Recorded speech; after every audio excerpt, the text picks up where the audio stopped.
తెలంగాణ రాష్ట్ర ప్రజాపాలన దినోత్సవం సందర్భంగా వనపర్తి జిల్లా సమీకృత జిల్లా కలెక్టర్ కార్యాలయం ఆవరణలో శాసనమండలి సభ్యులు ప్రభుత్వ చీఫ్ విప్ పట్నం మహేందర్ రెడ్డి జాతీయ పతాకాన్ని ఆవిష్కరణ చేశారు.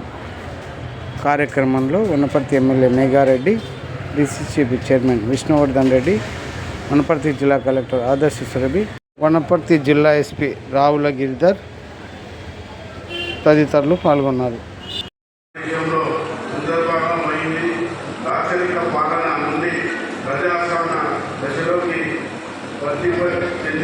అందుకే ఈ రోజున తెలంగాణ ప్రజాపాలన దినోత్సవాన్ని ఘనంగా జరుపుకుంటున్నాం.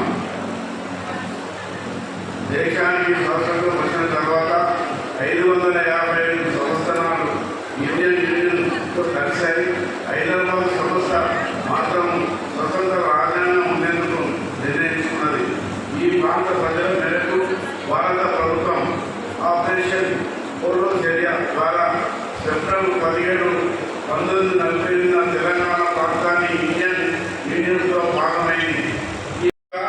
జిల్లాలోని మహిళా సంఘాలకు బలోపేతం చేయడానికి ప్రభుత్వం ఎన్నో కార్యక్రమాలు చేపట్టింది. ఇందులో భాగంగా 10 మండలాల మహిళా సమైక్యలకు 10 ఆర్టీసీ బస్సులను అందించడం జరిగింది. వీటి ద్వారా ప్రతి మండల మహిళా సమైక్యలకు నెలకు దాదాపుగా ₹69,000 ఆదాయం వస్తుంది. కొత్త రేషన్ కార్డుల మంజూరు. జిల్లాలో ఇప్పటి వరకు 17,490 కొత్త రేషన్ కార్డు పంపిణీ చేయడం జరిగింది. దీని ద్వారా 45,576 మంది లబ్ధి పొందారు.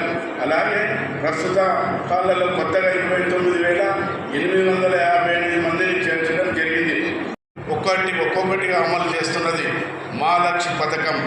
ఈ ప్రభుత్వం ప్రతి మహిళలకు మహాలక్ష్మిగా చేయాలన్న సంకల్పంతో మహిళలకు ఆర్టీసీ బస్సులలో ఉచిత ప్రయాణ సౌకర్యం కల్పించి జిల్లాలో ఇప్పటి వరకు 2,38,68,000 మంది మహిళలకు ఉచితంగా ప్రయాణించుతున్నారు.